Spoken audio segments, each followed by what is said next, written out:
আজ স্বাধীনতার ৮০ বছর পূর্ণ হলো। আমরা কি সম্মান দিয়েছি?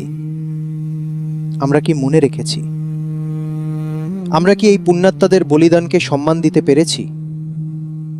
আমরা কি এই মহা মানবদের স্বপ্নের ভারতবর্ষ গড়ে তুলতে পেরেছি? এই মানুষগুলো তাদের জীবনের সব স্বপ্ন, ইচ্ছা, আকাঙ্ক্ষা, পরিবার, পরিজন, ভালোবাসা সব কিছুর বলিদান দিয়ে একটাই স্বপ্ন দেখেছিলেন, আমাদের এই দেশকে বর্বর ব্রিটিশ শাসন থেকে মুক্ত করা, এই দেশের মানুষের গৌরব ও সম্মান ফিরিয়ে আনা। তারা এই দিনটা দেখার জন্য নিজের সম্পূর্ণ জীবন সমর্পণ করেছেন, অকথ্য অত্যাচার সহ্য করেছেন, নৃশংস ব্রিটিশের চাবুক সহ্য করেছেন, কালাপানিতে লাঠি খেয়েছেন, গুলি খেয়েছেন। তবুও সেই স্বপ্নের দিকে এগিয়ে গেছেন, এই পৃথিবীর সবচেয়ে নিষ্ঠুর অপশাসনকে উপেক্ষা করে। দরকার হলে তারা তাদের জীবন দিতেও একবারও দ্বিধাবোধ করেননি। তারা ফাঁসিতে ঝুলেও চির অমর হয়ে আছেন। কিন্তু আজকে আমরা একে অপরের প্রতি বিদ্বেষ, হিংসা, হানাহানি করে এই পুণ্যাত্মাদের প্রতিনিয়ত কষ্ট দিচ্ছি।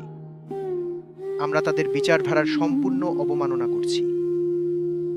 আমাদের সংবিধান এই মানুষগুলির বৈচারিক গঠনের এক পরিপূর্ণ রূপ। আমরা সেই সংবিধানেরই অবমাননা করছি।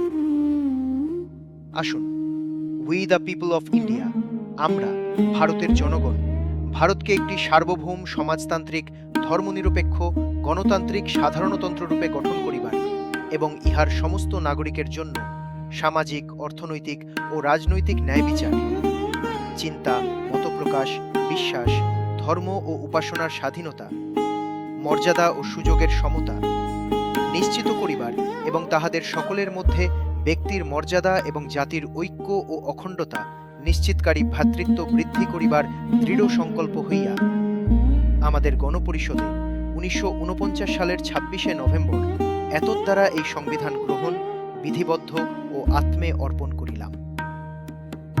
আসুন, আমরা সবাই আমাদের সংবিধানের এই লাইনগুলি সম্পূর্ণরূপে পালন করার জন্য বদ্ধপরিকর হই।